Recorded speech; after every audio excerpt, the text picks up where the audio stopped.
haramupul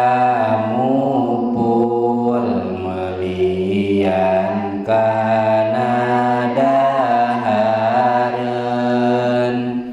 disimpan ngarah dijual dimahalkeun hingga seep di luar taya dagangan kukituna harga jadi naik pisan layah takiru illa khoti'u hadisin jalma dosa tukang nimbun barang ledis. Tadi hadis berartinya haram nambahan kawani harga barang malar nipu nu sejen malar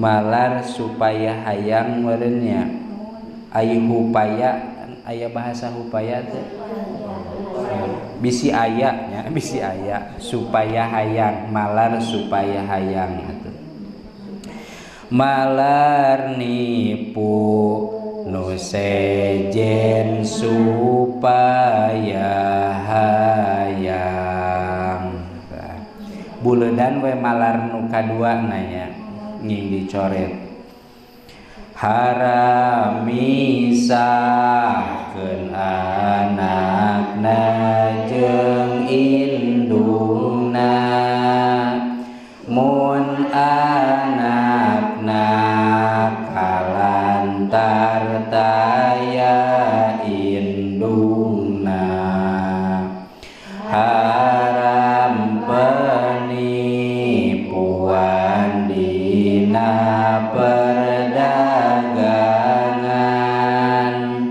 tembong nu alus nu goreng disumputkeun Rasul ngadawuhkeun dina hadis Muslimna dawuh man ghassana falaisa minna saha jalma nu nipuna perdagangan ti kaum umat kami dikaluarkeun tosela acan kalogat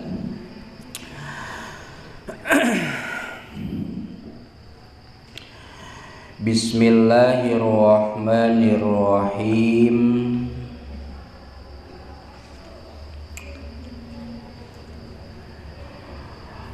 Fatir katu kamarhunin bidzalika ieu neraskeun anu kamari bahwa ari tirkah teh sapertikeun barang gadean. Maksud barang gadean teh bahwa teu bisa langsung dimiliki kunu ngagadena. Kan ari tirkah teh saur kamari harta atawa banda ditinggal mayit teu sah dibagikeunana lamun hak-hak mayit masih keneh aya keneh. Di antarana naon kamari teh hutang mayit, wasiat mayit sareng kawajiban haji sareng umroh lamun teamah mampu atawa pernah mampu. Lamun nutilu eta tos kacumponan nembe harta mayit sah dibagikeun. Eta nu kamari. Salajengna nu ayeuna haram nawar tatawaran anu sejen muncan puguh bolaina. Berarti gambaran kumaha aya dua jalma anu kerebut tawar dina hiji barang. Da ieu teh jarang terjadinya. Sapertikeun aya nu kerebut tawar, gambaran lamun di urang mah nu sok dijual teh kapol we nya nu gampang. Kordariuk we di hareupeun madrasahnya ngobrolkeun masalah kapol. Ek dibeli euy kapol urang. Sabaraha kitu cik nu hiji. Duh ayeuna mah keur murah puguh 13.000 contohna teh. Duh ulah sakitu teuing atuh piraku kamari ge 15.000 kumaha we nya caritana mah. Teu kaharti 15 mah geus ayeuna mah 13 we. Can ge beres eta nu duaan teh can dielnya datang we jalma hiji geus keur ngungupingkeun geus di urang we lah 13.500 contohna teh nya. Nawar ngaleuwihan anu keur nawar supaya ngajualna teh ka saha?